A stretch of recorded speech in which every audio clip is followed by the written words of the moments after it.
Hi ಆತ್ಮೀಯ ಸ್ಪರ್ಧಾ ಮಿತ್ರರಿಗೆ, ನಾನು ನಿಮ್ಮ ಪ್ರೀತಿಯ ರಾಜು ಸರ್, ಇತಿಹಾಸ ಉಪನ್ಯಾಸಕ.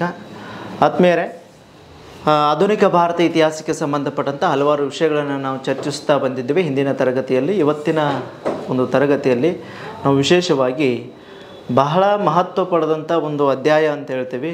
ಯಾವುದಂತ ಹೇಳಾಗ್ತದೆ, ಈ 1857ರ ಭಾರತದ ಪ್ರಥಮ ಸ್ವಾತಂತ್ರ್ಯ ಸಂಗ್ರಾಮ. ಬಹಳ ಇಂಪಾರ್ಟೆಂಟ್ ಚಾಪ್ಟರ್ ರೀ. ಇದರ ಮೇಲೆ ಸುಮಾರು ಪ್ರಶ್ನೆಗಳನ್ನು ಕೇಳಿದ್ದಾರೆ, ಮುಂದೆ ಕೇಳ್ತಾನೆ. ಹಾಗಾಗಿ ಬಹಳ ಲಕ್ಷ್ಯ ಕೊಟ್ಟ ಈ ವಿಷಯವನ್ನು, ಈ ಅಧ್ಯಾಯವನ್ನು ನಾವು ಅಧ್ಯಯನ ಮಾಡೋಣ ಅಂಥೇಳಿ ನಾವು ನೋಡ್ತಾ ಹೋಗ್ತೀವಿ.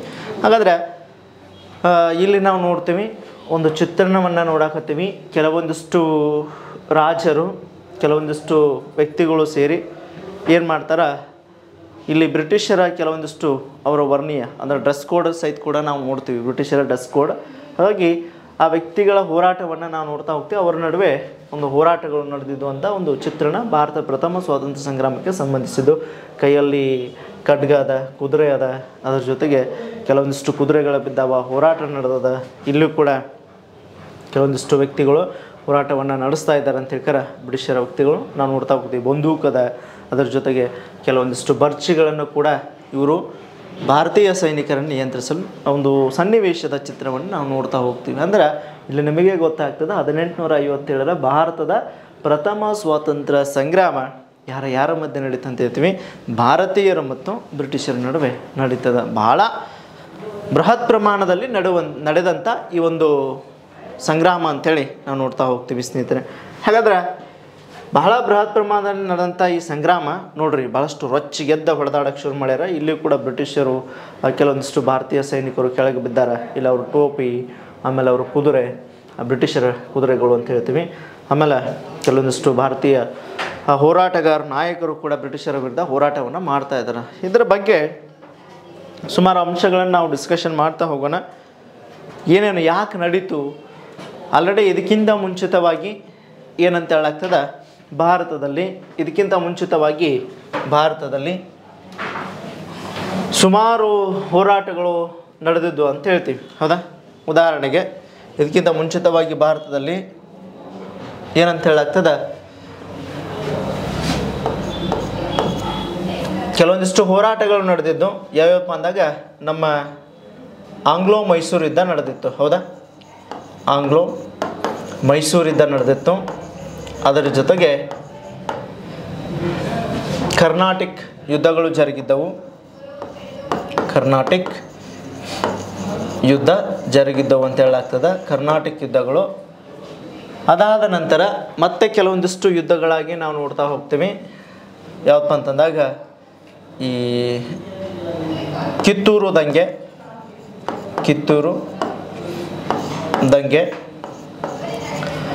ಕೊಪ್ಪಳ ದಂಗೆ, ಅದರ ಜೊತೆಗೆ ವೆಲ್ಲೂರು ಸಿಪಾಯಿ ದಂಗೆ,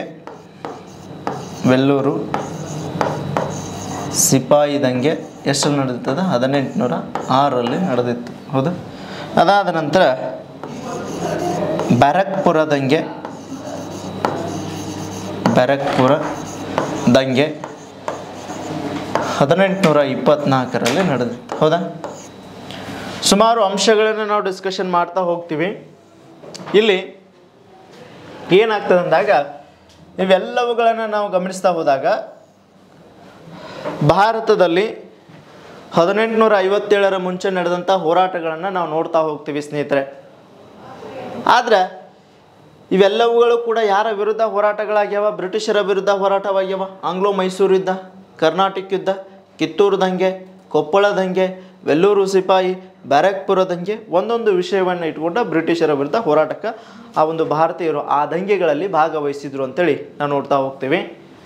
ಆದರೆ ಇವುಗಳಿಗೆ ಯಾಕೆ ನಾವು ಭಾರತದ ಪ್ರಥಮ ಸ್ವಾತಂತ್ರ್ಯ ಸಂಗ್ರಾಮ ಅಂತ ಕರೀಲಿಲ್ಲ, ಕೇವಲ 1857ರಲ್ಲಿ ನಡೆದ ಭಾರತದ ದಂಗೆಗೆ ಏನಂತ ಕರೆಯಲಾಗ್ತದೆ, 1852ರಲ್ಲಿ ನಡೆದಂಥ ದಂಗೆಗೆ ಏನಂತ ಕರಿತೀವಿ ಅಂತ ಹೇಳ್ತೀವಿ, ಈ ಭಾರತದ ಏನಂತ ಕರೆಯಲಾಗ್ತದೆ, ಪ್ರಥಮ ಸ್ವಾತಂತ್ರ್ಯ ಸಂಗ್ರಾಮ ಅಂತ ಕರಿತೀವಿ. ಸ್ವಾತಂತ್ರ್ಯ ಸಂಗ್ರಾಮ ಅಂತ ಕರಿದ್ವಿ. ಯಾಕಿರಬಹುದು ಹೇಳ್ರಿ ನೋಡೋಣ. ಉಳಿದವುಗಳಿಗೆ ಯಾಕೆ ಕರೀಲಿಲ್ಲ? ಅವುಗಳು ಕೂಡ ಬ್ರಿಟಿಷರ ವಿರುದ್ಧನೇ ನಡೆದಿದ್ದವು. ಆದರೆ 1852ರಲ್ಲಿ ನಡೆದಂಥ ಒಂದು ಭಾರತದಲ್ಲಿ ನಡೆದಂಥ ದಂಗೆಯೂ ಕೂಡ ಬ್ರಿಟಿಷರ ವಿರುದ್ಧವೇ ನಡೆದಿತ್ತು. ಅವುಗಳನ್ನು ಯಾಕೆ ಕರೀಲಿಲ್ಲ, ನಾವು ಇದನ್ನು ಯಾಕೆ ಕರೆದ್ವಿ ಭಾರತದ ಪ್ರಥಮ ಸ್ವಾತಂತ್ರ್ಯ ಸಂಗ್ರಾಮ ಅಂತಂದಾಗ ಬಹಳ ಸುಮಾರು ಅಂಶಗಳನ್ನು ಇಲ್ಲಿ ನಾವು ನೋಡ್ತಾ ಹೋಗ್ತೀವಿ ಈ ಒಂದು ದಂಗೆಯ ಬಗ್ಗೆ. ಏನಪ್ಪ ಅಂದಾಗ, ಮೊದಲು ನಡೆದ ದಂಗೆಗಳು ಕೇವಲ ಒಂದು ಪ್ರಾಂತ್ಯಕ್ಕೆ ಸೀಮಿತವಾಗಿದ್ದವು. ಹೌದಾ? ಒಂದು ಪ್ರದೇಶಕ್ಕೆ ಸೀಮಿತವಾಗಿತ್ತು, ಒಬ್ಬ ರಾಜನಿಗೆ ಸೀಮಿತವಾಗಿತ್ತು. ಆದರೆ ಯಾವಾಗ ಈ 1857ರ ದಂಗೆ ನಡೀತದಲ್ಲ, ಸಂಪೂರ್ಣವಾಗಿ ಇದು ಏನಂತ ಹೇಳ್ಬೋದು ಅಂದಾಗ, ಇದು ಭಾರತದ ತುಂಬೆಲ್ಲ ನಡೀತು. ಭಾರತದಾದ್ಯಂತ ಅಂತ ಕರಿತೀವಿ. ಭಾರತದಾದ್ಯಂತ ಅಂಥೇಳಿ ನಾವು ಕರಿತೀವಿ. ಈ ಭಾರತದಾದ್ಯಂತ ಈ ದಂಗೆ ನಡೀತದ. ಇನ್ನೊಂದು ವಿಶೇಷ, ಆ ಮೊದಲಿನವು ಕೇವಲ ಒಂದು ಪ್ರಾಂತ್ಯಕ್ಕೆ ಮಾತ್ರ ಸಂಬಂಧಿಸಿದರೆ, ಇದು ಇಡೀ ದೇಶದಕ್ಕೆಲ್ಲ ಸಂಬಂಧಪಟ್ಟಂತೆ ನಡೀತದ. ಭಾರತ ತುಂಬೆಲ್ಲ ನಡೀತದ 1857ರ ಒಂದು ದಂಗೆ. ಇದಷ್ಟೇ ಅಲ್ಲದ, ಭಾರತದಲ್ಲಿ ಎಲ್ಲ ವರ್ಗದ ಜನರು ಈ ದಂಗೆಯಲ್ಲಿ ಭಾಗವಹಿಸಿದರು. 1857ರ ದಂಗೆಯಲ್ಲಿ ಕೆಲವೊಂದಿಷ್ಟು ಭಾರತದಲ್ಲಿನ ಸರ್ವೇ ಸಾಮಾನ್ಯ ಎಲ್ಲ ವರ್ಗದ ಜನರು, ಅಂದ್ರೆ ಕೆಲವೊಂದಿಷ್ಟು ರೈತಾಪಿ ವರ್ಗ ಇರ್ಬೋದು, ಕಾರ್ಮಿಕರು ಇರಬಹುದು, ಮಹಿಳೆಯರು ಇರಬಹುದು, ಅದರ ಜೊತೆಗೆ ಶ್ರೀಮಂತ ವರ್ಗ, ಶ್ರೀಮಂತರು, ವ್ಯಾಪಾರಿಗಳು,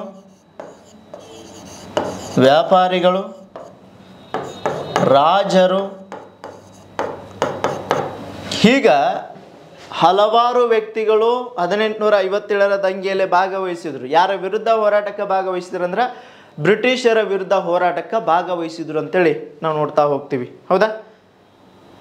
ಮೊದಲು ನಡೆದಂಥ ಕೆಲವೊಂದಿಷ್ಟು ದಂಗೆಗಳಿಗೆ ಅಥವಾ ಯುದ್ಧಗಳಿಗೆ, ಹೋರಾಟಗಳಿಗೆ ಕೆಲವು ಪ್ರಾಂತ್ಯಗಳು, ಉದಾಹರಣೆಗೆ ಮೈಸೂರು ಯುದ್ಧ ನಡೆದ್ರೆ ಆ ಮೈಸೂರು ಪ್ರಾಂತ್ಯಕ್ಕೆ ಮಾತ್ರ ಸಂಬಂಧಿಸಿತ್ತು. ತಮ್ಮ ರಾಜ್ಯವನ್ನು ರಕ್ಷಿಸಲು ಬ್ರಿಟಿಷರ ವಿರುದ್ಧ ಹೋರಾಟಕ್ಕೆ ನಡೀತಾರೆ. ಅದೇ ರೀತಿ ಮರಾಠ ಯುದ್ಧಗಳು ನಡೆದ್ರೆ ಕೇವಲ ಮರಾಠ ಪ್ರಾಂತ್ಯಕ್ಕೆ ಮಾತ್ರ ಸಂಬಂಧಿಸಿತ್ತು. ಇದು ಜಗದ್ವಿಖ್ಯಾತ. ಇಡೀ ದೇಶದ ತುಂಬೆಲ್ಲ ಹೋರಾಟವನ್ನು ನಡೆಸಲು ಎಲ್ಲ ವರ್ಗದ ಜನರು ಇದರಲ್ಲಿ ಭಾಗಿಯಾದರು. ಹಾಗಾಗಿ ಇಡೀ ದೇಶದ ತುಂಬೆಲ್ಲ ನಡೀತದ, ಕೇವಲ ಒಂದೇ ಒಂದು ಪ್ರದೇಶದಲ್ಲಿ ನಡಲಿಲ್ಲ, ಇಡೀ ದೇಶದ ತುಂಬೆಲ್ಲ ಈ ಒಂದು ದಂಗೆ ವ್ಯಾಪಿಸ್ತದ. ಅದರ ಜೊತೆಗೆ ಏನಂತ ಹೇಳಾಗ್ತದ, ಇದರ ಇನ್ನೊಂದು ಪ್ರಮುಖ ಮುಖ್ಯ ಉದ್ದೇಶ ಭಾರತದಿಂದ, ಎಲ್ಲಿಂದ ಅಂತ ಹೇಳಾಗ್ತದ, ಭಾರತದಿಂದ ಬ್ರಿಟಿಷರನ್ನು, ಯಾರನ್ನಂತ ಕೇಳಲಾಗ್ತದ, ಭಾರತದಿಂದ ಬ್ರಿಟಿಷರನ್ನು ಸಂಪೂರ್ಣವಾಗಿ ಹೊರಹಾಕುವ ಉದ್ದೇಶವನ್ನು ಹೊಂದಿದ್ರು. ಸಂಪೂರ್ಣವಾಗಿ ಹೊರಹಾಕುವ ಉದ್ದೇಶವನ್ನು ಹೊಂದಿದ್ರು. ಭಾರತದಿಂದ ಬ್ರಿಟಿಷರನ್ನು ಸಂಪೂರ್ಣವಾಗಿ ಹೊರಹಾಕುವ ಉದ್ದೇಶವನ್ನು ಯಾರು ಹೊಂದಿದ್ರು ಅಂತ ಹೇಳಾಗ್ತದ, ಭಾರತೀಯರು ಹೊಂದಿದ್ರು. ಹಾಗಾಗಿ ದೇಶದ ತುಂಬೆಲ್ಲ ಎಲ್ಲ ವರ್ಗದ ಜನರು ಭಾರತ ಬಿಟ್ಟ ಸಂಪೂರ್ಣವಾಗಿ ಬ್ರಿಟಿಷರನ್ನು ಹೊಡೆದೋಡಿಸುವ ಕಾರಣದಿಂದ ಈ ಒಂದು ದಂಗೆಯನ್ನು, 1857ರ ದಂಗೆಯನ್ನು ಭಾರತದ ಪ್ರಥಮ ಸ್ವಾತಂತ್ರ್ಯ ಸಂಗ್ರಾಮ ಅಂತೇಳಿ ನಾವು ಕರಿತಾ ಹೋಗ್ತೀವಿ ಸ್ನೇಹಿತರೆ. ಇದಿಷ್ಟು ಇಲ್ಲಿ ನಾವು ನೋಡ್ತಾ ಹೋಗ್ತೀವಿ. ಆದರೆ ಇದರ ಜೊತೆಗೆ ಏನಂತ ಹೇಳಾಗ್ತದ, ಭಾರತದ ಪ್ರಥಮ ಸ್ವಾತಂತ್ರ್ಯ ಸಂಗ್ರಾಮ ನಾವು ಅನ್ನಕತ್ತೀವಿ, ಎಲ್ಲವೂ ಮಾತಾಡಕತ್ತೀವಿ, ಇದು ಹಿಂಗಿತ್ತು, ಅಲ್ಲಿ ಯಾವ್ಯಾವುದು ಕಾರಣ ಆಯಿತು, ಯಾರ್ಯಾರು ನಾಯಕತ್ವ ವಹಿಸ್ಕೊಂಡ್ರು, ಎಲ್ಲಿ ಭಾಗವಹಿಸಿದ್ರು, ಆಮೇಲೆ ಇದರ ದಂಗೆ ಒಂದು ಏನಂತೀವಿ ಕಾರಣಗಳನ್ನು ಸವಿವರವಾಗಿ ನೋಡ್ತಾ ಹೋದಾಗ, ದಂಗೆ ನಾಯಕತ್ವದಲ್ಲಿ ಯಾರ್ಯಾರು ಯಾವ ಪ್ಲೇಸ್ದಲ್ಲಿ ವಹಿಸ್ಕೊಂಡಿದ್ರು, ದಂಗೆಯ ಸಫಲತೆ ಆಯಿತು ಏನು ವಿಫಲತೆ ಆಯಿತು, ಏನು ಭಾರತೀಯರ ಪರವಾಗಿತ್ತು ಏನು ಬ್ರಿಟಿಷರ ಪರವಾಗಿತ್ತು, ಅದಾದ ನಂತರ ದಂಗೆ ವೈಫಲ್ಯತೆಗೆ ಕಾರಣಗಳೇನು, ಯಾರು ಅದರಲ್ಲಿ ವೈಫಲ್ಯತೆ ಹೊಂತಾರೆ, ಇದರ ಜೊತೆಗೆ ದಂಗೆಯ ಪರಿಣಾಮ, ಈ ಭಾರತದ ದಂಗೆಯ ಪರಿಣಾಮವನ್ನು, ಸ್ವತಂತ್ರ ಸಂಗ್ರಾಮ ದಂಗೆಯ ಪರಿಣಾಮವನ್ನು ನಾವು ನೋಡ್ತೀವಿ. ಏನು ಪರಿಣಾಮ ಬೀರುತ್ತೋ ಹಲವಾರು ಅಂಶಗಳನ್ನು ನಾವು ಡಿಸ್ಕಷನ್ ಮಾಡ್ತಾ ಹೋದಾಗ ಅದರ ಮಾಹಿತಿಗಳನ್ನು ಇಲ್ಲಿ ನಾವು ತಿಳಿತಾ ಹೋಗ್ತೀವಿ ಅಂತ ಹೇಳ್ತೀವಿ.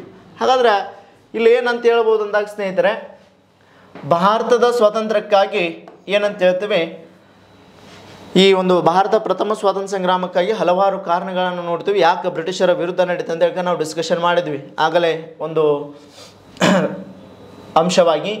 ಅದರ ಜೊತೆಗೆ 1857ರ ಈ ಪ್ರಥಮ ಸ್ವಾತಂತ್ರ್ಯ ಸಂಗ್ರಾಮ ಏನಂತ ಕರಿತೀವಿ, ಪ್ರಥಮ ಸ್ವಾತಂತ್ರ್ಯ ಸಂಗ್ರಾಮ ನಾವು ಅಧ್ಯಯನ ಮಾಡ್ತೀವಿ ಅಂತ ಹೇಳಾಗ್ತದೆ. ಈ ಸಂಗ್ರಾಮದ ಬಗ್ಗೆ ಏನಂತ ಹೇಳಾಗ್ತದೆ, ಮೊದಲು ಯಾವುದೇ ರೀತಿ ಅಷ್ಟೊಂದು ಅಧ್ಯಯನ ಮಾಡಲು ವ್ಯವಸ್ಥಿತವಾದ ದಾಖಲೆಗಳು ಇರಲಿಲ್ಲ, ಅಷ್ಟೊಂದು ವಿಪುಲವಾದ ಮಾಹಿತಿ ಸಿಕ್ಕಿರಲಿಲ್ಲ ನಮಗೆ. ಈಗ ಹೇಳಕತ್ತೀವಲ್ಲ, ಸ್ಟಡಿ ಮಾಡತ್ತೀವಿ, ಈ ದಂಗೆಗೆ ಯಾರ್ಯಾರು ಭಾಗಿಯಾಗಿದ್ರು, ಏನೇನು ಕಾರಣ ಅಂತೇಳಿ ಸುಮಾರು ಅಂಶಗಳನ್ನ ಡಿಸ್ಕಷನ್ ಮಾಡ್ತಾ ಹೋಗ್ತೀವಿ. ಇದರ ಬಗ್ಗೆ ಸಂಪೂರ್ಣ ಮಾಹಿತಿ ಇರಲಿಲ್ಲ. ನಡೆದಿತ್ತು ಅಂತ ಹೇಳ್ತಾ ಇದ್ರು ದಂಗೆ, ಬಟ್ ಅದರ ಬಗ್ಗೆ ಸಂಪೂರ್ಣ ಮಾಹಿತಿ ಆರಂಭಿಕ ಹಂತದಲ್ಲಿ ಇರಲಿಲ್ಲ. ಆದರೆ ನಮ್ಮ ಕೆಲವೊಂದಿಷ್ಟು ಕ್ರಾಂತಿಕಾರಿ ವ್ಯಕ್ತಿಗಳು, ಕೆಲವೊಂದಿಷ್ಟು ಭಾರತದ ಶ್ರೇಷ್ಠ ಹೋರಾಟಗಾರರು ಏನು ಮಾಡ್ತಾರೆ, ಆ ದಂಗೆಯ ಬಗ್ಗೆ ಮಾಹಿತಿಯನ್ನು ಕಲೆ ಹಾಕ್ತಾರೆ. ಮಾಹಿತಿ ಕಲೆ ಹಾಕಿ ಅದನ್ನು ಭಾರತೀಯರಿಗೆ ತಿಳಿಸುವ, ಮನವರಿಕೆ ಮಾಡುವಲ್ಲೂ ಮುಂದಾಗ್ತಾರೆ ಅಂತೇಳಿ ನಾವು ನೋಡ್ತೀವಿ. ಹಾಗಾಗಿ ಇಲ್ಲಿ ಏನಾಗ್ತದೆ ಅಂದಾಗ ಒಮ್ಮೆ ಪ್ರಮುಖ ಹೋರಾಟಗಾರನ ಅಂತ ಯಾರಂತ ಹೇಳ್ತೀವಿ, ಇಲ್ಲಿ ಒಬ್ಬ ವ್ಯಕ್ತಿ ಏನಂತ ಹೇಳಾಗ್ತದ, ಭಾರತದ ಪ್ರಥಮ ಸ್ವಾತಂತ್ರ್ಯ ಸಂಗ್ರಾಮ ಅಂತೇಳಿ ಕರೆದವರು ವಿ ಡಿ ಸಾವರ್ಕರ್ ಅಂತೇಳಿ ಯಾರಂತ ಕರೆಯಲಾಗ್ತದ, ವಿ ಡಿ ಸಾವರ್ಕರ್ ಅಂತೇಳಿ ನಾವು ಕರಿತೀವಿ. ಈ ವಿ ಡಿ ಸಾವರ್ಕರ್ ಏನು ಮಾಡ್ತಾನೆ ಅಂದಾಗ ಮೊಟ್ಟ ಮೊದಲ ಬಾರಿಗೆ ಇದು ಈ ದಂಗೆಯ ಬಗ್ಗೆ ಮಾಹಿತಿಯನ್ನು ಕೊಡ್ತಾನೆ. ಯಾವುದರಲ್ಲಿ ಮಾಹಿತಿ ಕೊಡ್ತಾನೆ ಅಂದಾಗ 1857ರ ಏನಂತ ಹೇಳ್ತಾನಂದ್ರೆ, ಈ ಭಾರತದ ಪ್ರಥಮ ಸ್ವಾತಂತ್ರ್ಯ ಸಂಗ್ರಾಮ ಅನ್ನೋ ಒಂದು ಪುಸ್ತಕವನ್ನು ಬಿಡುಗಡೆ ಮಾಡ್ತಾನೆ. ಆ ಬಿಡುಗಡೆ ಮಾಡಿದ ನಂತರ ಆ ಪುಸ್ತಕದಲ್ಲಿ ಏನು ಹೇಳ್ತಾನೆ, ಇದರ ಬಗ್ಗೆ ಸಂಪೂರ್ಣ ಮಾಹಿತಿಯನ್ನು ಕೊಡ್ತಾನೆ. ಹಾಗಾಗಿ ಆರಂಭಿಕ ಹಂತದಲ್ಲಿ ಈ ನಮ್ಮ 1857ರ ದಂಗೆ ಮಾಹಿತಿ ಕೊಟ್ಟವ್ರು ಯಾರಂತ ಹೇಳಾಗ್ತದೆ, ವಿ ಡಿ ಸಾವರ್ಕರ್ ಅಂತೇಳಿ ನಾವು ನೋಡ್ತೀವಿ. ಕೆಲವು ಸಲ ಪ್ರಶ್ನೆಯನ್ನು ಕೂಡ ಮಾಡ್ಯಾನ. 1857ರ ದಂಗೆಯನ್ನು ಭಾರತದ ಪ್ರಥಮ ಸ್ವಾತಂತ್ರ್ಯ ಸಂಗ್ರಾಮ ಅಂತ ಮೊದಲ ಬಾರಿಗೆ ಕರೆದವರು ಯಾರು ಅಂತ ಕೇಳೋಣ. ಅವನೇ ಯಾರಂತ ಹೇಳಾಗ್ತದೆ, ವಿ ಡಿ ಸಾವರ್ಕರ್ ಅಂತೇಳಿ ನಾವು ನೋಡ್ತಾ ಹೋಗ್ತೀವಿ ಸ್ನೇಹಿತರೆ. ಎಸ್, ಹಾಗಾದ್ರೆ ಇವನು ಕೊಟ್ಟಂಥ ಒಂದು ದಾಖಲೆಗಳು ಕೂಡ ಆ ಒಂದು ದಂಗೆಯನ್ನು ಅಧ್ಯಯನ ಮಾಡಲು ನಮಗೆ ಸಹಕಾರಿಯಾದವು.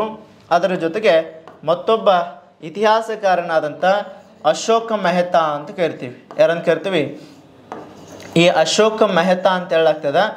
ಈ ಅಶೋಕ ಮೆಹ್ತಾ ಬರೆದಂಥ ಒಂದು ಕೃತಿಯನ್ನು ನಾವು ನೋಡ್ತೀವಿ. ಅಶೋಕ್ ಮೆಹ್ತಾ ಬರೆದ 1857ರ ಏನಂತ ಹೇಳ್ತೀವಿ, ಮಹಾಬಂಡಾಯ ಅಂತ 1857ರ ಮಹಾಬಂಡಾಯ ಅಂತ ಕರಿತೀವಿ.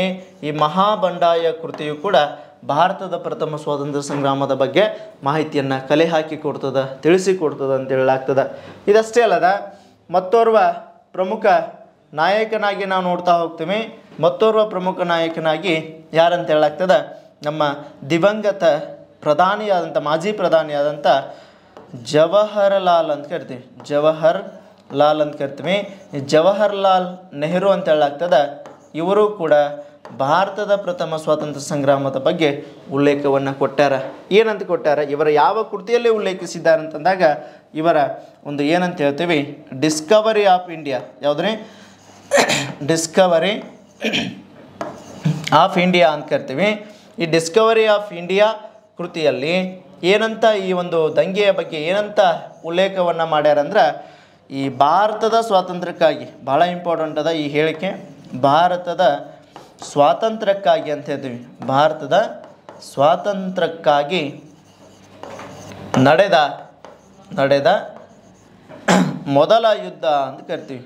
ಮೊದಲ ಯುದ್ಧ ಅಂತೇಳಿ ನಾವು ನೋಡ್ತಾ ಹೋಗ್ತೀವಿ. ಭಾರತದ ಸ್ವಾತಂತ್ರ್ಯಕ್ಕಾಗಿ ನಡೆದ ಮೊದಲ ಯುದ್ಧ ಯಾವುದಂತ ಕರೆಯಲಾಗ್ತದೆ, ಈ 1857ರ ಭಾರತದ ಪ್ರಥಮ ಸ್ವಾತಂತ್ರ್ಯ ಸಂಗ್ರಾಮ ಅಂತೇಳಿ ಯಾರು ಒಂದು ಮಾಹಿತಿಯನ್ನು ಕೊಡ್ತಾರೆ ರೀ, ಜವಾಹರ್ಲಾಲ್ ನೆಹರು ಮಾಹಿತಿಯನ್ನು ಕೊಡ್ತಾರೆ. ಹಾಗಾಗಿ ಈ ಮಾಹಿತಿಯ ದ್ಯೋತಕವಾಗಿ ಏನಂತ ಹೇಳಾಗ್ತದೆ, ನಾವು ಬಹಳಷ್ಟು ಇವತ್ತಿನ ದಿನಮಾನಗಳಲ್ಲಿ ಈ ಒಂದು ದಂಗೆಯ ಬಗ್ಗೆ ಸಂಪೂರ್ಣವಾದ ಮಾಹಿತಿಗಳನ್ನು ನಾವು ವಿಶ್ಲೇಷಣೆ ಮಾಡ್ತಾ ಹೋಗ್ತೀವಿ. ಈ ಕೊಟ್ಟಂಥ ಮಹಾನುಭಾವಿಗಳ ಕಲೆ ಹಾಕಿದಂಥ ಕೆಲವೊಂದಿಷ್ಟು ಮಾಹಿತಿಗಳ ಆಧಾರದ ಮೇಲೆ ನಾವು ಇವತ್ತು ಈ ಅಧ್ಯಾಯವನ್ನು ವ್ಯವಸ್ಥಿತವಾಗಿ, ಅಚ್ಚುಕಟ್ಟವಾಗಿ, ಸಂಪೂರ್ಣವಾಗಿ ತಿಳಿದುಕೊಳ್ತೀವಿ ಅಂಥೇಳಿ ನಾವು ನೋಡ್ತಾ ಹೋಗ್ತೀವಿ. ಹಾಗಾಗಿ ಇದನ್ನು ವಿ ಡಿ ಸಾವರ್ಕರ್ ಪ್ರಥಮ ಭಾರತ ಸ್ವಾತಂತ್ರ್ಯ ಸಂಗ್ರಾಮ ಅಂತಂದ್ರೆ ಈ ಅಶೋಕ್ ಮೆಹ್ತಾ 1857 ಮಹಾಬಂಡಾಯ ದಿ ಗ್ರೇಟ್ ರೆವಲ್ಯೂಷನ್ ಅಂತ ಕರಿತೀವಿ. ದಿ ಗ್ರೇಟ್ ರೆವಲ್ಯೂಷನ್ ಅನ್ನೋ ಕೃತಿಯನ್ನು ನಾವು ನೋಡ್ತೀವಿ.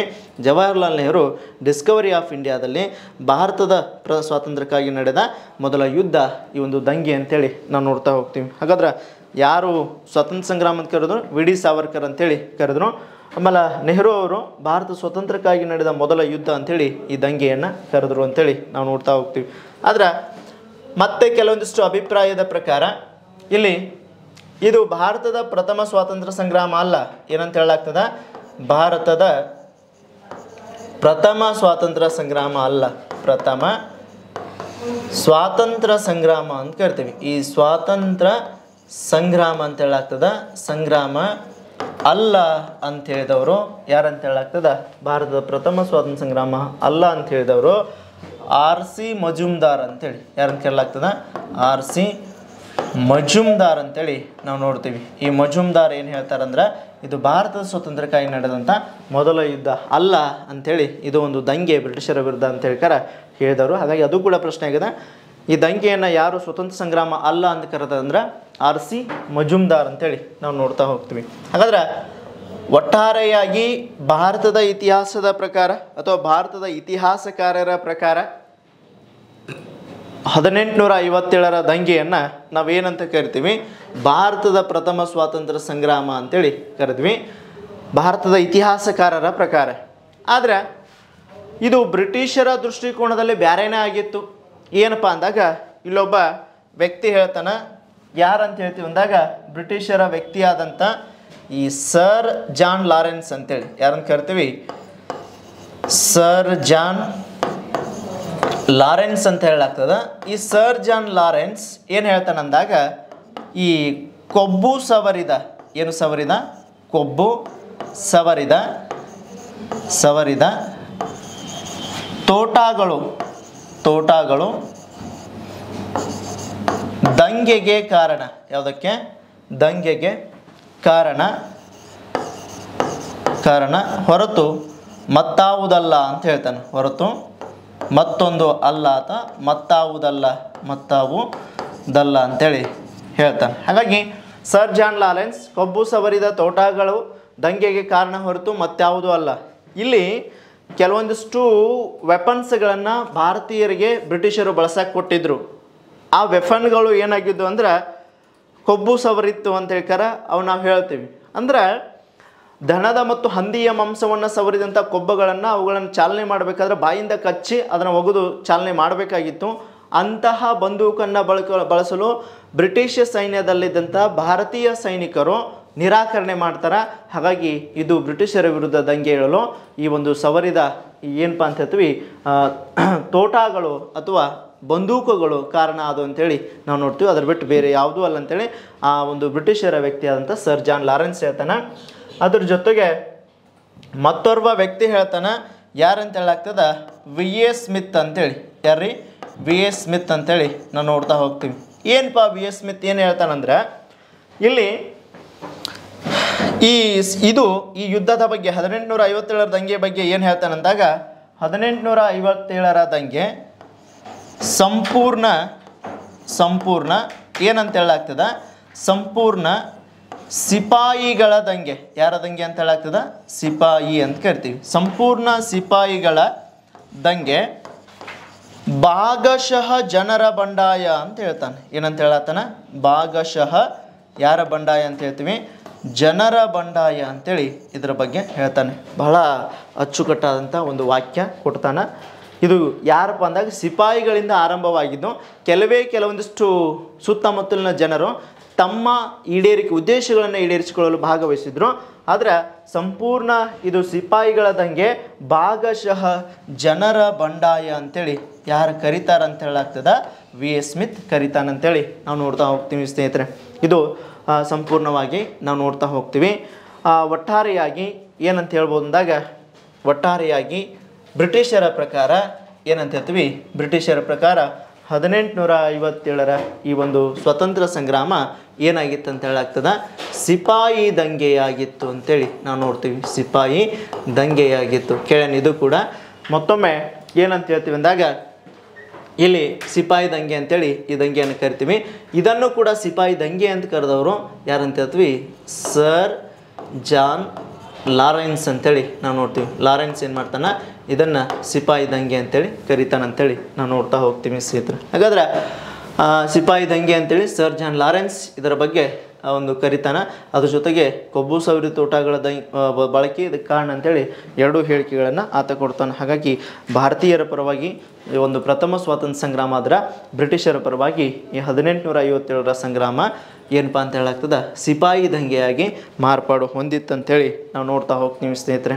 ಇದಿಷ್ಟು ನಾವು ಅದರ ಹಿನ್ನೆಲೆಯಾಗಿ ನಾವು ನೋಡ್ತಾ ಹೋಗ್ತೀವಿ. ಹಾಗಾದ್ರೆ ಈ ಸ್ವಾತಂತ್ರ್ಯ ಸಂಗ್ರಾಮಕ್ಕಾಗಿ ಯಾಕೆ ನಡೀತು, ಏನು ಇರಬಹುದು ಕಾರಣಗಳನ್ನು ನಾವು ಮೆಲುಕು ಹಾಕ್ತಾ ಹೋದಾಗ ಸುಮಾರು ಕಾರಣಗಳು ಈ ದಂಗೆಗೆ ಕಾರಣ ಆಗ್ತದೆ. ಕೇವಲ ಒಂದೇ ಒಂದು ಕ್ಷೇತ್ರಕ್ಕೆ ಮಾತ್ರ ಸೀಮಿತವಾಗಲಿಲ್ಲ ಈ ಒಂದು ದಂಗೆ ಸಂಗ್ರಾಮ. ಹಲವಾರು ಕ್ಷೇತ್ರಗಳ ಮೇಲೆ ಪ್ರಭಾವ ಬೀರಿ ಆ ಕ್ಷೇತ್ರಗಳಿಂದ ಏನಪ್ಪ ಅಂದಾಗ ಅತೃಪ್ತಗೊಂಡಂಥ ಭಾರತೀಯ ಜನರು, ಭಾರತೀಯ ರಾಜರು, ವ್ಯಾಪಾರಸ್ಥರು, ಸೈನಿಕರು ಮುಂತಾದ ವರ್ಗದವರು ಬ್ರಿಟಿಷರ ವಿರುದ್ಧ ಹೋರಾಟಕ್ಕೆ ನಿಲ್ತಾರೆ ಅಂತ ಹೇಳ್ತೀವಿ. ಹಾಗಾದ್ರೆ ಇಲ್ಲಿ ನಾವು ಏನೇನು ಈ ದಂಗೆಗೆ ಮುನ್ಸೂಚನೆಯಾಗಿ ಯಾಕೆ ಭಾರತೀಯರು ಬ್ರಿಟಿಷರ ವಿರುದ್ಧ ತಿರುಗಿ ಬಿದ್ದರು ಅಂತಂದಾಗ ನಾವು ನೋಡ್ತಾ ಹೋದಾಗ ಇಲ್ಲಿ ಏನಾಗ್ತದಪ್ಪ ಅಂದಾಗ ಒಮ್ಮೆ ಏನಂತ ಹೇಳ್ತೀವಿ, ಇಲ್ಲಿ ಸಂಪೂರ್ಣವಾಗಿ ಒಮ್ಮೆ ಬ್ರಿಟಿಷರು ಹಲವಾರು ಒಂದು ಕಾಯ್ದೆಗಳನ್ನು ಜಾರಿಗೆ ತಂದಿದ್ರು, ಪದ್ಧತಿಗಳನ್ನು ಜಾರಿಗೆ ತಂದಿದ್ರು. ಅದರಲ್ಲಿ ಪ್ರಮುಖವಾಗಿ ನಾವು ನೋಡ್ತಾ ಹೋಗ್ತೀವಿ ಏನಂತ ಹೇಳಾಗ್ತದೆ, ಈ 1798ರಲ್ಲಿ ಒಂದು ಕಾಯ್ದೆ ಜಾರಿಗೆ ಬರ್ತದೆ. ಯಾವ ಕಾಯ್ದೆ ಜಾರಿಗೆ ಬಂದಿತ್ತಂದ್ರೆ ಲಾರ್ಡ್ ವೆಲ್ಲಸ್ಲಿಯ ಸಹಾಯಕ ಸೈನ್ಯ ಪದ್ಧತಿ ಜಾರಿಗೆ ಬಂದಿತ್ತು. ಹೌದಾ, ಯಾವ ಜಾರಿಗೆ ಬಂದಿತ್ತು ಅಂತ ಹೇಳ್ತೀವಿ, ಲಾರ್ಡ್ ವೆಲ್ಲಸ್ಲಿ ಜಾರಿಗೆ ತಂದ, ಲಾರ್ಡ್ ವೆಲ್ಲಸ್ಲಿ ಅಂತ ಕರಿತೀವಿ. ಈ ವೆಲ್ಲಸ್ಲಿ ಜಾರಿಗೆ ತಂದ ಸಹಾಯಕ ಸೈನ್ಯ ಪದ್ಧತಿ ಯಾವನ್ ಕೇಳಾಗ್ತದ, ಈ ಸಹಾಯಕ ಸೈನ್ಯ ಪದ್ಧತಿ ಅಂತೇಳಿ ನಾವು ಕರಿತಾ ಹೋಗ್ತೀವಿ. ಹಾಗಾದ್ರೆ ಈ ಸಹಾಯಕ ಸೈನ್ಯ ಪದ್ಧತಿ ಏನ್ರಿ, ಈ ಕಾಯ್ದೆಗೂ ಭಾರತೀಯರು ಏನು ರೊಚ್ಚಿಗೆಳಕ್ಕೆ ಶುರು ಮಾಡಿದ್ರಂದ್ರೆ ಈ ಸೈನ್ಯ ಪದ್ಧತಿಗೆ ಒಳಪಟ್ಟಂಥ ಕೆಲವೊಂದಿಷ್ಟು ಭಾರತೀಯರ ಮೇಲೆ ಬ್ರಿಟಿಷರು ಹಿಡಿತ ಸಾಧಿಸೋಕ್ಕೆ ಮುಂದಾದರು ಅಂತ ಹೇಳ್ತೀವಿ. ಅಂತಹ ಹಿಡಿತ ಸಾಧಿಸಲು ಮುಂದಾದ ಸಂದರ್ಭದಲ್ಲಿ ಸಂಪೂರ್ಣ ಭಾರತೀಯ ರಾಜರು ಬ್ರಿಟಿಷ್ ಸೈನ್ಯದ ಅಸ್ತಿತ್ವಕ್ಕೆ ಬಂದು ತಮ್ಮ ಸರ್ವಾಧಿಕಾರವನ್ನು, ತಮ್ಮ ಆಡಳಿತ ಅಧಿಕಾರವನ್ನು ಕಳೆದುಕೊಂಡ ಯಾರ ಅಧೀನಕ್ಕೆ ಬರ್ತಾರಂದ್ರೆ ಬ್ರಿಟಿಷರ ಅಧೀನಕ್ಕೆ ಬರ್ತಾರೆ. ಉದಾಹರಣೆಗೆ ಲಾರ್ಡ್ ವೆಲ್ಲಸ್ಲಿ ತಂದ ಸಹಾಯಕ ಸೈನ್ಯ ಪದ್ಧತಿಯಿಂದ ಇಲ್ಲೊಬ್ಬ ವ್ಯಕ್ತಿ ಅಂತ ಹೇಳಾಗ್ತದೆ, ಯಾರಂತ ಹೇಳ್ತೀವಿ, ಸುಮಾರು ವ್ಯಕ್ತಿಗಳು ಇವರ ಆಡಳಿತಕ್ಕೆ ಒಳಪಟ್ಟಿದ್ರು.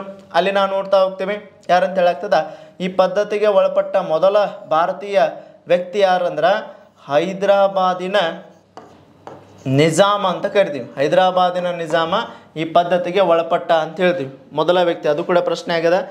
ಬ್ರಿಟಿಷ್ ಸಹಾಯ ಸೈನ್ಯ ಪದ್ಧತಿಯನ್ನು ಅಳವಡಿಸಿಕೊಂಡ ಮೊದಲ ಭಾರತೀಯ ಸಂಸ್ಥಾನದ ರಾಜ ಯಾರು, ಹೈದರಾಬಾದಿನ ನಿಜಾಮ್ ಅಲಿ ಖಾನ್ ಅಂತೇಳಿ ಯಾರಂತ ಕರಿತೀವಿ, ನಿಜಾಮ್ ಅಲಿ ಖಾನ್ ಅಂತೇಳಿ ನಾವು ನೋಡ್ತಾ ಹೋಗ್ತೀವಿ. ಹೌದಾ, ಎಸ್. ಇದಾದ ನಂತರ ಮತ್ತೆ ಈ ಕಾಯ್ದೆ ಅಡಿ ಒಮ್ಮೆ ಏನಾಗ್ತದ, ಈ ಮರಾಠರ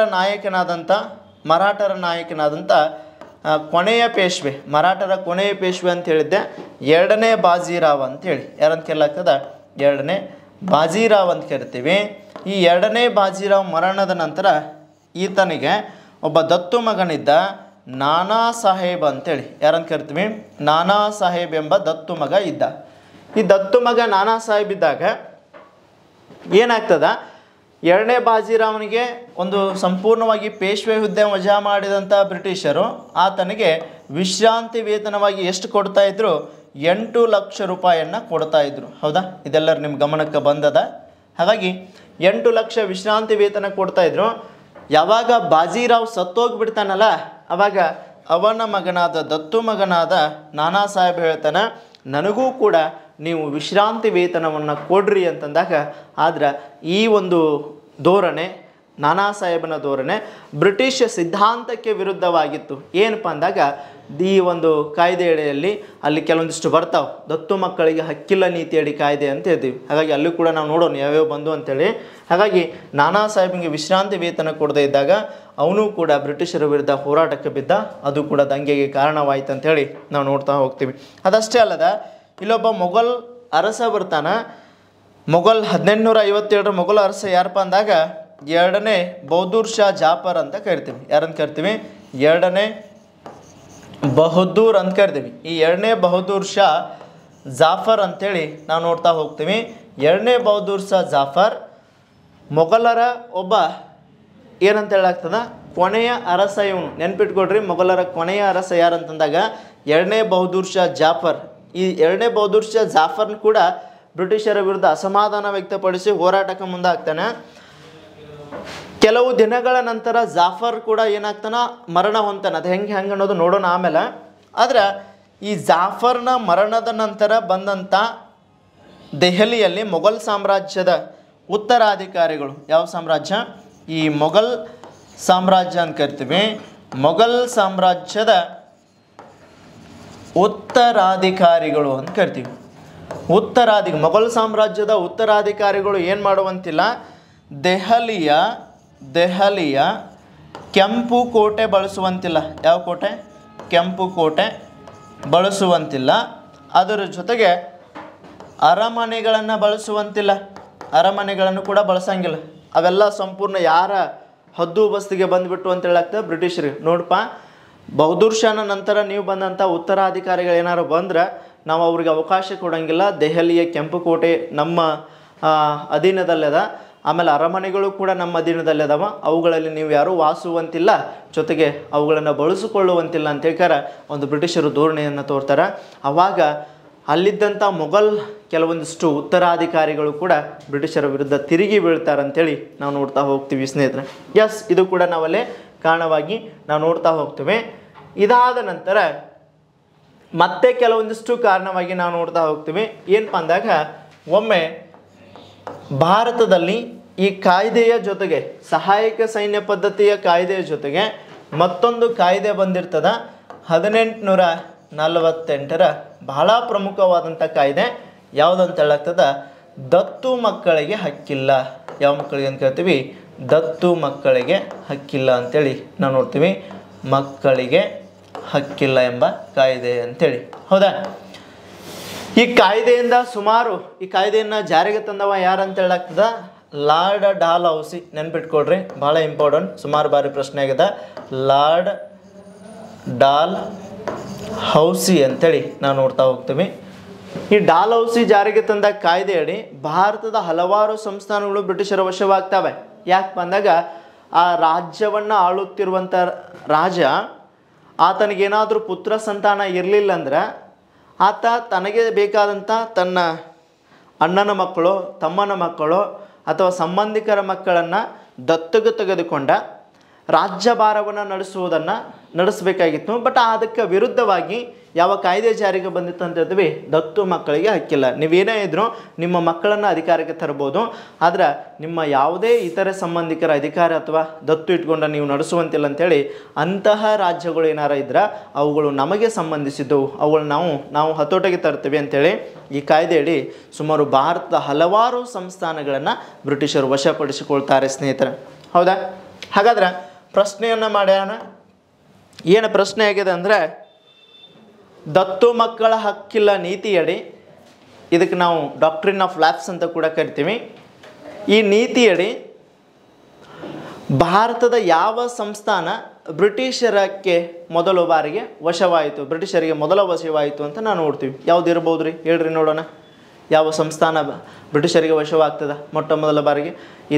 ಅದು ಸಹಾಯಕ ಸೈನ್ಯ ಅಂದರೆ ಹೈದರಾಬಾದ್ ನಿಜಾಮ ಅಂತ ಹೇಳ್ತೀವಿ. ಹಾಗೆ ದತ್ತು ಮಕ್ಕಳಿಗೆ ನೀತಿ ಒಳಪಟ್ಟಂಥ ಮೊದಲ ಭಾರತೀಯ ಒಂದು ಸಂಸ್ಥಾನ ಯಾವುದಪ್ಪ ಅಂದಾಗ 1848ರಲ್ಲಿ ಒಂದು ಸಂಸ್ಥಾನ ಬರ್ತದೆ. ಯಾವುದು ಅಂತ ಹೇಳ್ತೀವಿ? ಸತಾರಾ ಅಂತೇಳಿ. ಯಾವುದ್ರಿ? ಸತಾರ ಎಲ್ಲ ಅಂತ ಹೇಳಾಗ್ತದೆ?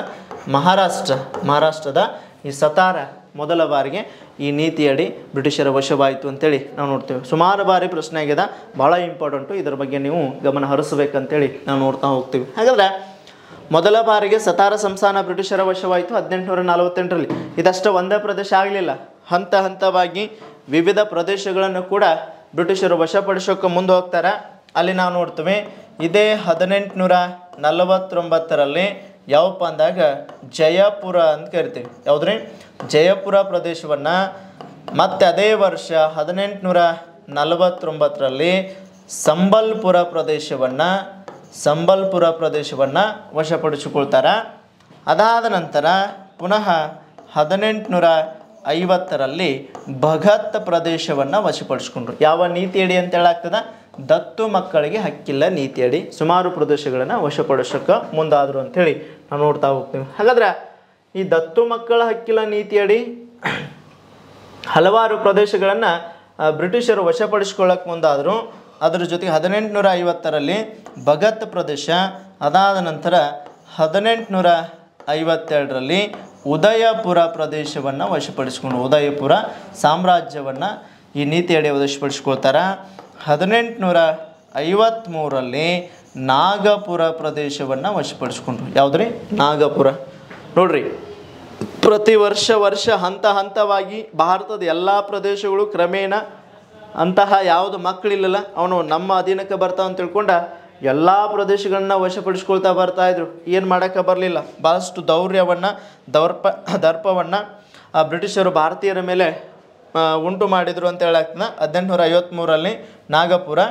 ಅದಾದ ನಂತರ 1854ರಲ್ಲಿ ಮತ್ತೊಂದು ಪ್ರಾಂತ್ಯವನ್ನು, ಪ್ರಮುಖವಾದ ಪ್ರಾಂತ್ಯವನ್ನು ಈ ಕಾಯ್ದೆಯಡಿಯಿಂದ ವಶಪಡಿಸ್ಕೋತಾರೆ. ಯಾವ ಪ್ರಾಂತ್ಯ ಅಂದ್ರೆ ಝಾನ್ಸಿ ಪ್ರಾಂತ್ಯವನ್ನು ಅಥವಾ ಝಾನ್ಸಿ ರಾಜ್ಯವನ್ನು ವಶಪಡಿಸ್ಕೊಂಡ್ರು ಅಂಥೇಳಿ ನಾವು ನೋಡ್ತೀವಿ. ಝಾನ್ಸಿ ರಾಜ್ಯವನ್ನು ವಶಪಡಿಸ್ಕೊಂಡ್ರು. ಅದಾದ ನಂತರ 1856ರಲ್ಲಿ ಒರಿಸ್ಸಾದ ಔದ್ ಪ್ರಾಂತ್ಯವನ್ನು ವಶಪಡಿಸ್ಕೊಂಡ್ರು. ಯಾವುದ್ರಿ?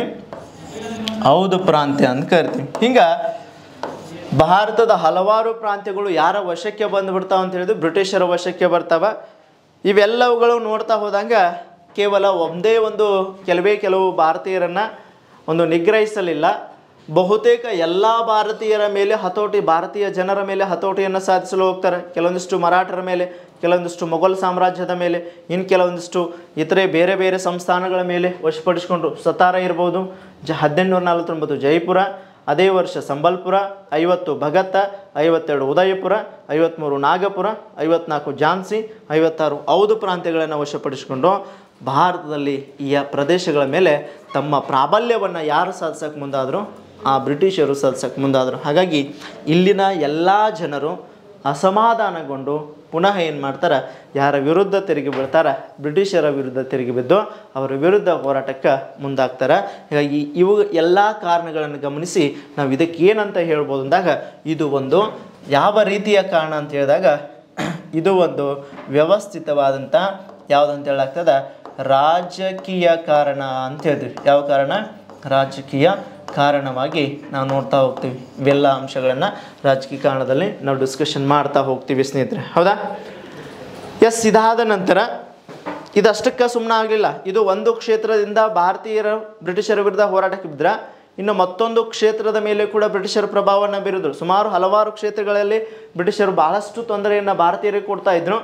ಹಾಗಾಗಿ ಇದರ ಜೊತೆಗೆ ಸುಮಾರು ಮತ್ತೊಂದಷ್ಟು ಕೆಲವುಗಳನ್ನು ನಾವು ಅಂಶಗಳನ್ನು ನೋಡ್ತಾ ಹೋದಾಗ ಇಲ್ಲಿ ಏನಾಗ್ತದ, ಒಮ್ಮೆ ಏನಾಗ್ತದೆ ಅಂದಾಗ ಭಾರತದಲ್ಲಿ ಏನಂತ ಹೇಳ್ತೀವಿ, ಕೆಲವೊಂದಿಷ್ಟು ಭಾರತೀಯ ಒಂದು ಏನಂತ ಹೇಳ್ತೀವಿ ಸೈನಿಕರು ಅಥವಾ ಒಂದು ಇಲ್ಲಿ ಸಿವಿಲ್ ಮತ್ತು ಮಿಲಿಟರಿ ಅಧಿಕಾರಗಳು ಅಂತ ಕರಿತೀವಿ.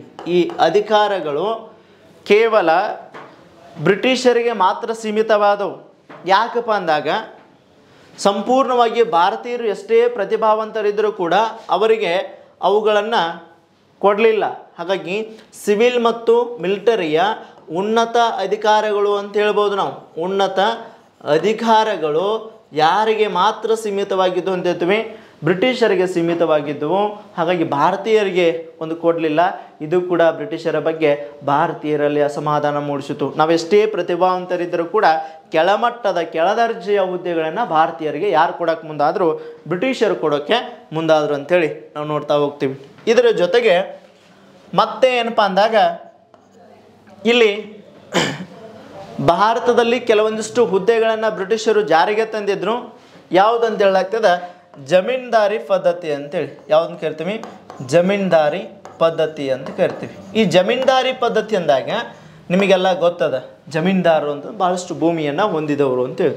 ಈ ಜಮೀನ್ದಾರರನ್ನು ಯಾರ ನೇಮಕ ಮಾಡಿದ್ರು? ಬ್ರಿಟಿಷರು ನೇಮಕ ಮಾಡಿದರು. ಆದರೆ ಕೆಲವು ದಿನಗಳ ನಂತರ ಆ ಜಮೀನ್ದಾರ ಹುದ್ದೆಯನ್ನು ತೆಗೆದುಹಾಕಿ ಮತ್ತೊಂದು ಹೊಸ ಹುದ್ದೆಯನ್ನು ಸೃಷ್ಟಿ ಮಾಡಿದರು. ಯಾವುದಂತ ಹೇಳಾಗ್ತದ? ಈ ಕಲೆಕ್ಟರ್ ಹುದ್ದೆಯನ್ನು ಸೃಷ್ಟಿ ಮಾಡಿದರು. ಹಾಗಾಗಿ ಕಲೆಕ್ಟರ್ ಜಮೀನ್ದಾರ ಕೆಲಸ ಏನಾಗಿತ್ತು? ಅಲ್ಲಿನ ರೈತರಿಂದ ಕಂದಾಯ ಸಂಗ್ರಹಿಸಿ ಬ್ರಿಟಿಷರಿಗೆ ಕೊಡುವುದು ಜಮೀನ್ದಾರ ಕೆಲಸವಾಗಿತ್ತು. ಆ ಜಮೀನ್ದಾರರನ್ನು ತೆಗೆದುಹಾಕಿ ಪುನಃ ಏನು ಮಾಡ್ತಾರೆ ಅಂದಾಗ ಮೂಲತಃ ಯಾರಪ್ಪ ಅಂತ ಹೇಳ್ತೀವಿ? ಕಲೆಕ್ಟರನ್ನು ನೇಮಕ ಮಾಡ್ತಾರೆ. ಈ ಕಲೆಕ್ಟರ್ ನೇಮಕ ಮಾಡಿ ಕೊನೆಗೆ ಏನಂತ ಹೇಳಾಗ್ತದ? ಆ ಕಲೆಕ್ಟರೇ ಆ ಕಂದಾಯವನ್ನು ಕೊಡಲು ಕಂದಾಯವನ್ನು ಸಂಗ್ರಹಿಸಲು ಮುಂದಾದರು. ಹಾಗಾಗಿ ಅಸಮಾಧಾನಗೊಂಡಂಥ ಜಮೀನ್ದಾರರು ಕೂಡ ಯಾರ ವಿರುದ್ಧ ತಿರುಗಿ ಬಿದ್ದರು? ಬ್ರಿಟಿಷರ ವಿರುದ್ಧ ತಿರುಗಿ ಬಿದ್ದರು. ಅತ್ತ ಭಾರತೀಯ ಸೈನಿಕರು ತಿರುಗಿ ಬೀಳ್ತಾರೆ, ಇತ್ತ ಜಮೀನ್ದಾರರು ಕೂಡ ತಿರುಗಿಬಿಟ್ರು. ಒಮ್ಮೆ ಏನಾಗ್ತದಂದ್ರೆ ಇಲ್ಲಿ ಸಂಪೂರ್ಣವಾಗಿ ಒಮ್ಮೆ ಏನಂತ ಹೇಳ್ಬೋದು ಅಂದಾಗ ಈ 1828-29ರಲ್ಲಿ ಒಂದು ಕಾಯ್ದೆ ಜಾರಿಗೆ ಬರ್ತದ, ಭೂ ಸುಧಾರಣಾ ಕಾಯ್ದೆ ಅಂತೇಳಿ. ಭೂ ಸುಧಾರಣಾ ಅಂತ ಕರಿತೀವಿ. ಈ ಭೂ ಸುಧಾರಣಾ ಕಾಯ್ದೆಯನ್ನು ಯಾರು ಜಾರಿಗೆ ತಂದಿದ್ರಂದ್ರೆ ಲಾರ್ಡ್ ವಿಲಿಯಂ ಬೆಂಟಿಕ್ ಜಾರಿಗೆ ತಂದಿದ್ದ. ವಿಲಿಯಂ ಬೆಂಟಿಕ್ ಅಂತೇಳಿ ಜಾರಿಗೆ ತಂದಿದ್ದ. ಭೂ ಸುಧಾರಣಾ ಕಾಯ್ದೆಯನ್ನು ವಿಲಿಯಂ ಬೆಂಟಿಕ್ ಜಾರಿಗೆ ತಂದಿದ್ದ. ಈ ಕಾಯ್ದೆಯಡಿ ದಾಖಲಾತಿ ಇಲ್ಲದ ಎಲ್ಲ ಭಾರತೀಯರ ರೈತರ ಭೂಮಿಯನ್ನು ಯಾರು ಕಬಳಿಸೋಕೆ ಶುರು ಮಾಡಿದ್ರು ಅಂದ್ರೆ ಬ್ರಿಟಿಷರು ಕಬಳಿಸೋಕೆ ಶುರು ಮಾಡಿದ್ರು. ಹಾಗಾಗಿ ಅವ್ರವ್ರು ಯಾರು ದಾಖಲಾತಿ ಇಲ್ಲಲ್ಲ ಅವೆಲ್ಲ ಭೂಮಿಗಳು ಬ್ರಿಟಿಷರ ವಶಕ್ಕೆ ಬರ್ತಾವೆ. ಪಾಪ ದುಡ್ಕೊಂಡು ಹಗಲಿರುಳು ದುಡಿದು ವ್ಯವಸಾಯ ಮಾಡ್ತಾ ಕಷ್ಟಪಟ್ಟು ಜೀವನ ಸಾಗಿಸಿ ಬೆಳೆಗಳನ್ನ ಬೆಳೆದು ಆ ಒಂದು ಊಟವನ್ನು ಅಥವಾ ಏನು ಮಾಡ್ತಾರೆ ತಮ್ಮ ಜೀವನವನ್ನು ಸಾಗಿಸ್ತಾಯಿದ್ರು. ಊಟ ಉಣ್ಕೊಂಡ ಆ ಒಂದು ಜೀವನವನ್ನು ಸಾಗ್ತಾಯಿದ್ರು. ಆದರೆ ಯಾವಾಗ ಅಂತಹ ದಾಖಲೆಗಳು, ಯಾಕಂದ್ರೆ ಅವ್ರಿಗೆ ಗೊತ್ತೇ ಇಲ್ಲ ಭಾರತೀಯ ರೈತರಿಗೆ ಏನಪ್ಪ ಅಂದಾಗ ಯಾವ ದಾಖಲೆಗಳು ನಮ್ಮದವ ಯಾವುದೂ ಇಲ್ಲ. ಅವರು ವಂಶ ಪಾರಂಪರ್ಯಗತವಾದಂಥ ಭೂಮಿಯನ್ನು ಹಾಗೆ ಹೋಗಿಬಿಡ್ತಾವೆ. ದಾಖಲೆಗಳಿಲ್ಲ ಅಂದ್ರೆ ಕೂಡ ನೋಡೋಂಗಿಲ್ಲ. ನಮ್ಮ ಅಜ್ಜನ ಮಗ ಅಪ್ಪ, ಅಪ್ಪನಿಂದ ಅಪ್ಪನ ಮಗ ಮೊಮ್ಮಗ, ಹಿಂಗೆ ಮರಿ ಮೊಮ್ಮಗ ಮುಂದೆ ಹಂಗೆ ಸರ್ಕಲ್ ಹಾಕೊಂತ ಬರ್ತದೆ. ತಲೆಮಾರಿಂದ ತಲೆಮಾರಕ್ಕೆ ಆ ಒಂದು ಜಮೀನ್ದಾರ ಅಥವಾ ಜಮೀನುಗಳು ರೂಟೀನ್ ಆಗ್ತಿರ್ತಾವ. ಆದರೆ ಅವ್ರ ಹತ್ರ ದಾಖಲೆಗಳೇ ಇರಲಿಲ್ಲ. ಅವಾಗ ನಮ್ಮ ಅಜ್ಜಂದು ಆಸ್ತಿ, ನಮ್ಮ ಅಪ್ಪಂದು ಆಸ್ತಿ ಅಂತೇಳ್ಕಾರ ಹೇಳ್ಕೊತನ ಬಂದಿರ್ತಾರೆ. ಬಟ್ ಅವ್ರ ದಾಖಲೆ ಇಲ್ಲದಂಥ ಈ ದಾಖಲೆ ಇಲ್ಲದ ಭೂಮಿಯನ್ನು ಬ್ರಿಟಿಷರು ಏನು ಮಾಡ್ತಾರೆ? ನಿನ್ನ ದಾಖಲೆ ತೋರಿಸಿ ಇಟ್ಕೋ ಅಂತಂದಾಗ ಇಲ್ಲದೇ ಇದ್ದಾಗ ಅನಿವಾರ್ಯವಾಗಿ ಆ ಭೂಮಿಯನ್ನು ವಶಪಡಿಸ್ಕೊಂಡು ಅಂತಹ ಭೂಮಿ ಕಳೆದುಕೊಂಡಂಥ ಭಾರತೀಯ ರೈತರು ಬ್ರಿಟಿಷರ ವಿರುದ್ಧ ಹೋರಾಟಕ್ಕೆ ಮುಂದಾದರು. ಈ ಬೆಂಟಿಂಕನ ವಿರುದ್ಧ ದಂಗೆ ಎದ್ರು ಅಂತ ಹೇಳ್ತೀನಿ. ಹಾಗಾಗಿ ಇದು ಕೂಡ ಭಾರತೀಯರು ಬ್ರಿಟಿಷರ ವಿರುದ್ಧ ಹೋರಾಡಲು ಪ್ರಮುಖ ಕಾರಣಗಳಾಗಿ ನಾವು ನೋಡ್ತಾ ಹೋಗ್ತೀವಿ. ಇದರ ಜೊತೆಗೆ ಮತ್ತೆ ಏನು ನೋಡ್ತೀವಿ ಅಂದಾಗ ಇಲ್ಲಿ ಭಾರತದಲ್ಲಿ 1835ರಲ್ಲಿ ಒಂದು ಕಾಯ್ದೆ ಬರ್ತದ, ಒಂದು ವರದಿ ಬರ್ತದ. ಯಾವುದಂತ ಹೇಳಾಗ್ತದ? ಮೆಕಾಲೆ ವರದಿ ಬರ್ತದ. ಯಾವುದ್ರಿ? ಮೆಕಾಲೆ ವರದಿ ಬರ್ತದೆ. ಏನ್ರಿ ಈ ವರದಿ ಯಾಕೆ ಬಂತು ಮೆಕಾಲೆ ವರದಿ ಅಂತ ನಾನು ನೋಡ್ತಾ ಹೋದಾಗ, ಮೆಕಾಲೆ ವರದಿ ಎದಕ್ಕೆ ಬಂತಂದಾಗ ಲಾರ್ಡ್ ವಿಲಿಯಂ ಬೆಂಟಿಂಗನ ಕಾಲದಲ್ಲೇ ಬರ್ತದ. ಮೆಕಾಲೆ ವರದಿ 1835ರಲ್ಲಿ ಬಂತು. ಈ ಮೆಕಾಲೆ ವರದಿ ಏನು ಹೇಳ್ತದೆ? ಭಾರತದಲ್ಲಿ ಇಂಗ್ಲೀಷ್ ಶಿಕ್ಷಣವನ್ನು ಕೊಡಬೇಕು ಅಂತ ಹೇಳ್ತದೆ. ಹೌದಾ? ಆದರೆ ಭಾರತೀಯರಿಗೆ ಯಾವ ಭಾಷೆ ಬರಂಗಿಲ್ಲ ರೀ, ಇಂಗ್ಲೀಷ್ ಭಾಷೆ ಬರಂಗಿಲ್ಲ. ಅಂತಹ ಭಾಷೆ ಶಿಕ್ಷಣವನ್ನು ಕೊಡಬೇಕಂತ ಹೇಳ್ತದೆ. ಆದರೆ ಇಂಗ್ಲೀಷ್ ಶಿಕ್ಷಣ ಅಂದಾಗ ಇದ್ರ ಬಗ್ಗೆ ಭಾಳ ಹೆದರಿ ಬಿಡ್ತಾರೆ ಭಾರತೀಯರು. ಅಂಗ್ರೇಜಿ ಭಾಷೆಯನ್ನು ನಾವ್ಯಾಕೆ ಕಲಿಬೇಕು, ಅವರ ಸಂಸ್ಕೃತಿಯನ್ನು ಯಾಕೆ ರೂಢಿಸ್ಕೊಳ್ಬೇಕಂತ ತಿಳ್ಕೊಂಡ ಸರಿಸುಮಾರು ಭಾಳಷ್ಟು ಹೆದರಿಕೆಗೊಂಡಾಗ ಕೊನೆಗೆ ಅರ್ಥವಾಗದ ಇಂಗ್ಲೀಷ್ ಭಾಷೆಯನ್ನು ಕಲಿತು ನಮಗೇನು ಯೂಸ್ ಅದ? ಅದು ಕೂಡ ಅಂಗ್ರೇಜಿ ಪರಕೀಯರಾದಂಥ ಬ್ರಿಟಿಷರಿಗೆ ಮಾತ್ರ ಅದರ ಉಪಯೋಗ ಅದ ಅಂತ ತಿಳ್ಕೊಂಡ ಅದನ್ನು ಒಂದು ಮೆಕಾಲೆ ವರದಿಯ ಇಂಗ್ಲೀಷ್ ಭಾಷೆಯನ್ನು ಕೂಡ ಇವರು ವಿರೋಧ ವ್ಯಕ್ತಪಡಿಸ್ತಾರೆ. ಯಾವ ಭಾಷೆಯನ್ನು ವಿರೋಧ ವ್ಯಕ್ತಪಡಿಸಿದ್ರು? ಇಂಗ್ಲೀಷ್ ಭಾಷೆ. ಅವರು ಕಲೀರಿ ಅಂತ ಹೇಳ್ತಾರೆ, ಬಟ್ ಭಾರತೀಯರು ಅದನ್ನು ಕಲಿಯೋಕ್ಕಾಗಲಿಲ್ಲ, ವಿರೋಧಿಸಿದರು ಅಂಥೇಳಿ ನಾವು ನೋಡ್ತಾ ಹೋಗ್ತೀವಿ ಸ್ನೇಹಿತರೆ. ಇದಷ್ಟೇ ಅಲ್ಲದ ಮತ್ತೊಂದು ನೀತಿಯನ್ನು ಜಾರಿಗೆ ತರ್ತಾರೆ ಬ್ರಿಟಿಷರು. ಭಾರತದಲ್ಲಿ ಕಾನೂನಿನ ಮುಂದೆ ಎಲ್ಲರೂ ಸಮಾನರು ಅನ್ನೋ ತತ್ವವನ್ನು ಹೊರಡಿಸ್ತಾರೆ. ಹೌದಾ? ಕಾನೂನಿನ ಮುಂದೆ ಎಲ್ಲರೂ ಸಮಾನರು. ಶ್ರೀಮಂತ ಇರ್ಬೋದು, ಬಡವ ಇರ್ಬೋದು, ಬ್ರಾಹ್ಮಣ ಇರ್ಬೋದು, ವ್ಯಾಪಾರಿ ಇರ್ಬೋದು, ಕ್ಷತ್ರಿಯ ಇರ್ಬೋದು, ಇವರೆಲ್ಲ ವರ್ಗದ ಜನರು ನಮ್ಮ ಕಾನೂನಿನ ಮುಂದೆ ಸರಿ ಸಮಾನರು ಅಂತ ಹೇಳಿದರು. ಆದರೆ ಏನಂತ ಹೇಳ್ತಾರೆ ಅಂತ ಹೇಳಲಾಗ್ತದ? ಕಾನೂನಿನ ಮುಂದೆ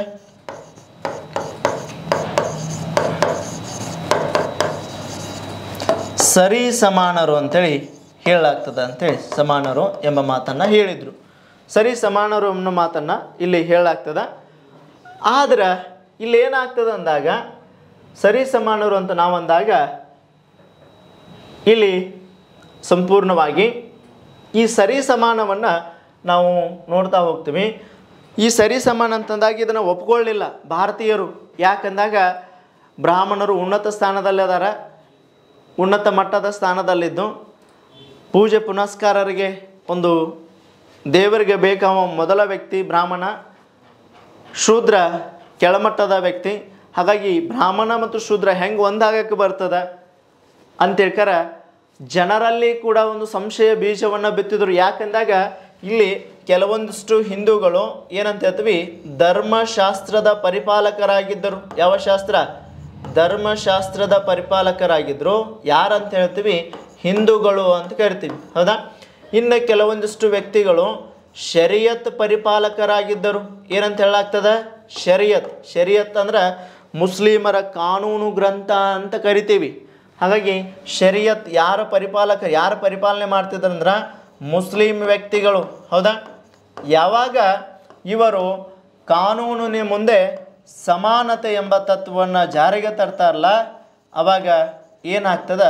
ಭಾರತೀಯ ಹಿಂದೂ ಧರ್ಮಶಾಸ್ತ್ರ ನಂಬಿದಂಥ ಕೆಲವೊಂದಿಷ್ಟು ಹಿಂದೂಗಳಿಗೆ, ಶರೀಯತ್ನಲ್ಲಿ ನಂಬಿಕೆ ಇಟ್ಟಂಥ ಮುಸ್ಲಿಂ ಪಂಡಿತರಿಗೆ, ಅವರಲ್ಲಿ ಮತ್ತು ಕೆಲವೊಂದಿಷ್ಟು ವರ್ಗಗಳ ನಡುವೆ ಏನಾಗೈತು? ತಾರತಮ್ಯ ಮನೋಭಾವ ಉಂಟು ಮಾಡಾಕೈತು. ಅಂತಹ ಮೇಲ್ವರ್ಗದ ಕೆಲವೊಂದಿಷ್ಟು ಜನರು ಮತ್ತೆ ಪುನಃ ಬ್ರಿಟಿಷರ ವಿರುದ್ಧ ಹೋರಾಟಕ್ಕೆ ನಿಂತರು. ಇದು ಕೂಡ ಬ್ರಿಟಿಷರನ್ನು ಹಂತವಾಗಿ ಅವರ ವಿರುದ್ಧ ಹೋರಾಡಲು ಭಾರತೀಯರು ಮುಂದಾಳತ್ವವನ್ನು ವಹಿಸ್ಕೊಂಡ ಹೋರಾಟ ಮಾಡಿದರು ಅಂಥೇಳಿ ನಾವು ನೋಡ್ತಾ ಹೋಗ್ತೀವಿ. ಇದಾದ ನಂತರ ಮತ್ತೆ ಪುನಃ ಏನಾಗ್ತದೆ? ಇಲ್ಲೊಂದು ವಿಲಿಯಂ ಬೆಂಟಿಂಗ್ ಒಂದು ನ್ಯಾಯಾಂಗ ವ್ಯವಸ್ಥೆಯನ್ನು ಜಾರಿಗೆ ತಂದಿದ್ದ.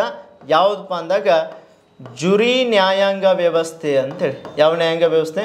ಜುರಿ ನ್ಯಾಯಾಂಗ ವ್ಯವಸ್ಥೆಯನ್ನು ಜಾರಿಗೆ ತಂದ. ಯಾವ ಭಾಷೆಯಲ್ಲಿ ಇತ್ತಂದ್ರೆ ಇದು ಯಾರು ಜಾರಿಗೆ ತಂದಿದ್ರು ಅಂತ ಹೇಳಾಗ್ತದೆ ರೀ? ವಿಲಿಯಂ ಬೆಂಟಿಂಗ್ ಅಂತ ಕರಿತೀವಿ. ವಿಲಿಯಂ ಬೆಂಟಿಕ್ ಅಂತ ನೋಡ್ರಿ, ವಿಲಿಯಂ ಬೆಂಟಿಕ್ ಅಂತೇಳಿ ನಾವು ನೋಡ್ತೀವಿ. ಜುರಿ ನ್ಯಾಯಾಂಗ ವ್ಯವಸ್ಥೆ ಅಂತ ನಾನು ನೋಡಿದಾಗ ಈ ವಿಲಿಯಂ ಬೆಂಟಿಕ್ ಏನು ಮಾಡ್ತಾನೆ? ಜುರಿ ನ್ಯಾಯಾಂಗ ವ್ಯವಸ್ಥೆಯನ್ನು ಜಾರಿಗೆ ತಂದ. ಯಾವ ಭಾಷೆಯಲ್ಲದ ಅಂತ ಹೇಳ್ತೀವಿ? ಇಂಗ್ಲೀಷ್ ಭಾಷೆಯಲ್ಲದ, ಹೌದಾ? ಆದ್ರೆ ಈ ನ್ಯಾಯಾಂಗ ವ್ಯವಸ್ಥೆಯಲ್ಲಿ ಯಾರ ನಂಬಿಕೆ ಇಡಲಿಲ್ಲ ಅಂದ್ರೆ ಭಾರತೀಯರು ನಂಬಿಕೆಯನ್ನು ಇಡಲಿಲ್ಲ. ಯಾಕಪ್ಪ ಅಂದ್ರೆ ಭಾರತೀಯರ ನ್ಯಾಯಾಂಗ ವ್ಯವಸ್ಥೆ ಮೊದಲು ಯಾವ ಭಾಷೆಯಲ್ಲಿತ್ತಂದ್ರೆ ಅವರು ಮಾತನಾಡುವ ಭಾಷೆಗಳಲ್ಲಿ ನ್ಯಾಯಾಂಗ ವ್ಯವಸ್ಥೆ ರೂಢಿಯಲ್ಲಿತ್ತು. ಉದಾಹರಣೆಗೆ ಪರ್ಷಿಯನ್ ಭಾಷೆ, ಪರ್ಷಿಯನ್ ಅಂತ ಕರಿತೀವಿ. ಆಮೇಲೆ ಸಂಸ್ಕೃತ